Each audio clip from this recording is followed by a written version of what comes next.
రీసెంట్గా నేను ఈ ముంజా అనే మూవీ ట్రైలర్ చూశాను.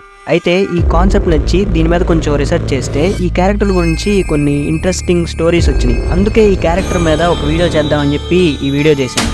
ఈ వీడియో మీకు నచ్చింది అనుకుంటున్నాను. Let's start our video. Abhinav ఇంకా జై వీళ్ళిద్దరూ చిన్నప్పటి నుంచే చాలా మంచి ఫ్రెండ్స్. వీళ్ళిద్దరూ పుట్టింది మహారాష్ట్రలో ఉండే ఒక చిన్న విలేజ్లో. ఆ విలేజ్ ఉండడానికి సముద్ర ఒడ్డున ఉంటుంది. అక్కడే వీళ్ళిద్దరూ కలిసి పెరిగారు. అయితే ఒకరోజు అభినవ్ ఇంకా జై కలిసి నడుచుకుంటూ వెళ్తున్నారు. వాళ్ళు ఆ రోజు స్కూల్ నుంచి ఇంటికి వెళ్తున్నారు. దాని తర్వాత రోజే అభినవ్ పుట్టినరోజు. అందుకనే జై అభినవ్కి సర్ప్రైజ్ ఇద్దాం అనుకున్నాడు. అభినవ్ ఇంకా జై కలిసి సముద్ర ఒడ్డుకి వెళ్ళారు. వాళ్ళు అక్కడ సముద్రం ఒడ్డున కూర్చుని సముద్రం వైపు చూస్తూ ఉన్నారు. టైం కరెక్ట్గా అర్ధరాత్రి 12 గంటలు అవగానే అభినవ్ని విష్ చేశాడు జై. ఇంకా అభినవ్ ఇలా అన్నాడు, థ్యాంక్స్ రామా, మరి నెక్స్ట్ ఏంటి?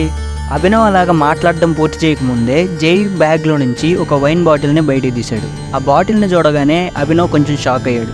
ఎందుకంటే వాళ్ళిద్దరూ ఇప్పటి వరకు వైన్ తాగడం కాదు కదా, ఎక్కడా చూడను కూడా చూడలేదు. అభినవ్ వెంటనే ఒప్పుకోకపోయినా జై కాసేపు మాట్లాడాక ఒప్పుకుంటాడు. ఇంకా వాళ్ళిద్దరూ వైన్ బాటిల్ తీసుకుని తాగడం స్టార్ట్ చేస్తారు. వాళ్ళు అలా సముద్రం వైపు చూస్తూ తాగుతూ ఉంటారు. కొంతసేపటి తర్వాత జైకి టాయిలెట్ వస్తుంది. తను ఒక చెట్టు దగ్గరికి వెళ్తాడు. అక్కడికి వెళ్ళినప్పుడు తను చూడడు, కానీ తను వెళ్ళింది ఒక మర్రి చెట్టు దగ్గరికి. తను అక్కడికి వెళ్ళి నుంచున్న తర్వాత అక్కడ ఒక వింత సౌండ్ వస్తుంది. జై అదేం పట్టించుకోడు. తర్వాత జై అక్కడ నుంచుని ఉన్నప్పుడే పైనుంచి ఒక రాయి తన తల మీద పడుతుంది. జై ఆ రాయిని చూసి తన పైకి చూస్తాడు. అక్కడ ఎవ్వరూ ఉండరు. ఆలోపే అభినవ్ కూడా జై దగ్గరికి వస్తాడు. తను అక్కడికి రాగానే తన చేతుల్లో తాగేసిన బాటిల్ని చెట్టు వైపు విసురుతాడు. ఆ గాజు బాటిల్ ఆ చెట్టుకు తగలంగానే చిన్న చిన్న ముక్కలుగా పగిలిపోయి కింద పడిపోతుంది. ఆ గాజు బాటిల్ ఆ చెట్టుకు తగలంగానే ఒక యానిమల్ భయంకరంగా అరిచే శబ్దం వాళ్ళకి వినపడుతుంది. అభినవ్ ఇంకా జైకి ఏం అర్థం కాదు. ఒకళ్ళ వైపు ఒకళ్ళు చూసుకుని షాక్ అవుతారు. ఇంతలో జై మళ్ళీ కింద పడిపోయిన గాజు ముక్కను తీసుకుని మళ్ళీ చెట్టు వైపు విసురుతాడు. ఈసారి శబ్దం ఇంకా పెద్దగా వస్తుంది. కానీ కాసేపటికి ఆ శబ్దం రావడం ఆగిపోతుంది. ఇంకా జై వెళ్ళి ఆ గాజు ముక్క తీసుకుని ఆ చెట్టు మీద అభినవ్ ఇంకా జైవి ఫస్ట్ లెటర్స్ రాస్తాడు. అంటే ఏ ఇంకా జే. ఆ 2 లెటర్స్ ఆ చెట్టు మీద రాసి అభినవ్ వైపు తిరిగి ఈరోజు ఇంకా మనకి గుర్తుండిపోయిద్ది అని జై అంటాడు. వెంటనే ఆ చెట్టు కొమ్మలు గట్టి గట్టిగా ఊగుతాయి. అలా ఊగుతూ ఒక చెట్టు కొమ్మ ఊడి జై మీద పడుతుంది. వెంటనే అభినవ్కి తాగిన మొత్తంతో ఒక్కసారిగా పోతుంది.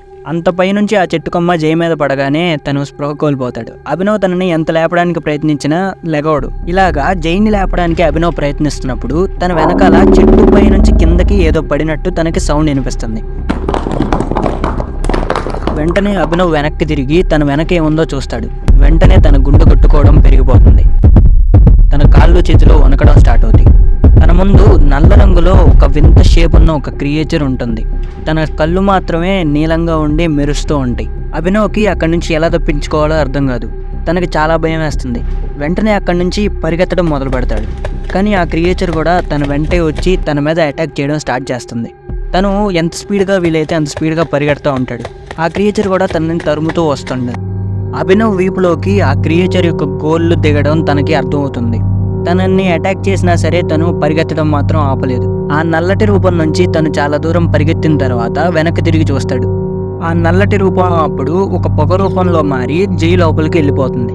జై అప్పుడు లెగిచి నుంచుంటాడు. తన కళ్ళు కూడా పూర్తిగా నీలం రంగులోకి మారిపోయి ఉంటాయి.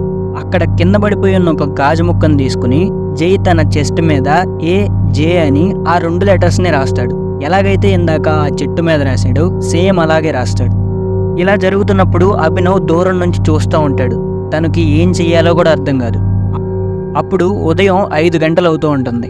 అప్పుడు సూర్యుడు ఉదయిస్తాడు. సూర్యుడు వెళ్తురు జై మీద పడగానే తను వెంటనే స్పృహలోకి వస్తాడు. తను ఇంతకుముందు జరిగింది ఏది తెలియనట్టుగా ప్రవర్తిస్తాడు. ఇంకా జై తన చెస్ట్ మీద రాసుకున్న ఏ ఇంకా జే లెటర్స్ని చూసి షాక్ అవుతాడు. ఎందుకంటే తను అలా రాసుకున్నట్టు తనకి నిజంగానే గుర్తులేదు. ఇంకా వాళ్ళిద్దరూ ఏం మాట్లాడకుండా ఎవరింటికి వాళ్ళు వెళ్ళిపోతారు. అయితే జైకి మాత్రం సాయంత్రం అవుతున్న కొద్దీ తన ఆరోగ్యం పాడవడం మొదలవుతుంది. తను బెడ్ మీద పడుకునే ఉంటాడు, కానీ తనకి మాత్రం నిద్ర అస్సలు రాదు. ఇంకా తను చాలా భయపడిపోయి ఉంటాడు. నిన్న చూసిన ఆకారమే తనకి గుర్తొస్తూ ఉంటుంది. తనకి చాలా భయంగా అనిపించి తన దుప్పటిని కప్పేసుకుని కళ్ళు మూసుకొని పడుకుని ఉంటాడు. ఇంతలో తను నిన్న చెట్టు దగ్గర ఎలాగైతే ఆ భయంకరమైన శబ్దం విన్నాడో అలాంటి శబ్దం మళ్ళీ వినపడడం మొదలవుతుంది. తను బాగా భయపడిపోతాడు. కానీ కాసేపటికి ఆ శబ్దం రావడం ఆగిపోతుంది. జై మెల్లగా ధైర్యం తెచ్చుకుని దుప్పటిని తీసేసి కళ్ళు తెరిచి చూస్తాడు. తనకి గుండాగినంత పని అవుతుంది. ఎందుకంటే నిన్న చూసిన ఆ వింత ఆకారం తన సీలింగ్ పైనే తన వైపే చూస్తూ ఉంటుంది. ఆ ఆకారం చూడడానికి చాలా భయంకరంగా, కొంచెం చిన్న పిల్లవాడిలాగా, చెట్టు ఏ రంగులో అయితే ఉంటుందో ఆ రంగులోనే చాలా భయంకరంగా ఉంటుంది. ఇది ఇలా జరుగుతున్న టైంలోనే అభినవ్ వాళ్ళ నాన్నగారు కూడా తను బాగా భయపడిపోయి ఉండడం గమనిస్తారు. ఎందుకు ఇలా భయపడుతున్నావు అని తనని అడుగుతారు. ఇంకా అభినవ్ నిన్న రాత్రి ఏం జరిగిందో మొత్తం తన ఫాదర్కి చెప్తాడు. ఇంకా తన ఫాదర్ బాగా షాక్ అవుతాడు. ఎందుకంటే ఆ వింత ఆకారం గురించి తనకి ముందే తెలుసు. ఆ వింత ఆకారం పేరు ముంజా అని అభినవ్కి వాళ్ళ ఫాదర్ చెప్తారు. పిల్లలు ఎవరైతే 14 సంవత్సరాల లోపు ఉండి యాక్సిడెంటల్గా చనిపోతారో ఇలాంటి వాళ్ళు ఇలాంటి ముంజాలాగా మారతారని తను చెప్తాడు. ఇలాగా ఈ ముంజా అనే భయంకరమైన ఆకారాలు మర్రి చెట్టు దగ్గర ఉండి వెయిట్ చేస్తూ ఉంటాయంట. అభినవ్ ఇంకా జైలాగా ఎవరైనా వెళ్ళి ఆ చెట్టుని కదిలిస్తే అప్పుడు ఆ ముంజా వాళ్ళ వెంబడబడి వాళ్ళని చంపేదాకా వదలదంట. ముంజా గురించి ఇదంతా విన్న తర్వాత అభినవ్ చాలా భయపడిపోతాడు. ఇలాగా ఈ ముంజా గురించి పూర్తిగా వివరాలు తెలుసుకుంటున్న టైంలోనే జై మీద ఆ ముంజా అటాక్ చేస్తుంది. ఇంకా దారుణంగా చంపేస్తుంది.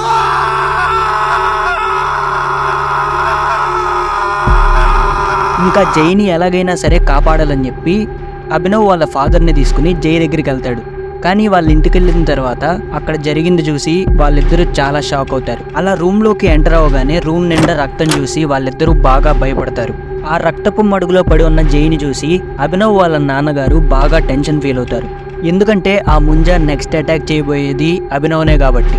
అందుకే వెంటనే అభినవ్ని తీసుకుని వాళ్ళ నాన్నగారు నిన్న ఏ చెట్టు దగ్గరకైతే వెళ్ళారో ఆ చెట్టు దగ్గరికే మళ్ళీ వెళ్తారు. ఆ మర్రి చెట్టు దగ్గరికి వెళ్ళి ముంజాకి పూజలు చేయడం స్టార్ట్ చేస్తారు. తనని క్షమించమని చాలాసేపు వేడుకుంటారు. అలాగే రాత్రంతా అక్కడే ఉండి ఆ ముంజాకి పూజలు చేసి బ్రతిమలాడుకుంటారు. సూర్యోదయం దాకా అక్కడే ఉన్న తర్వాత వాళ్ళిద్దరూ అక్కడి నుంచి వెళ్ళిపోతారు. తర్వాత ఎప్పుడు ఆ వింత ఆకారం అభినవ్కి కనపడలేదు. కానీ తన ఫ్రెండ్ జై గురించి తలుచుకున్న ప్రతిసారి తను భయం ఇంకా బాధపడుతూ ఉంటాడు. తను ఎప్పుడూ ఇంకా మర్రి చెట్టు వైపు కూడా వెళ్ళలేదు. అయితే మీకు ఈ క్యారెక్టర్ చాలా ఇంట్రెస్టింగ్గా అనిపించిందా? దీని గురించి ఇంకా తెలుసుకోవాలనిపిస్తే దీని గురించి ఒక మూవీ కూడా రిలీజ్ అవుతుంది, మీకు కావాలంటే చూడొచ్చు. ఇంకా ఈ వీడియో నచ్చితే లైక్ చేయండి, షేర్ చేయండి. ఇంకా ఇలాంటి హారర్ స్టోరీస్ కోసం మన ఛానల్ని సబ్స్క్రైబ్ చేసుకోండి.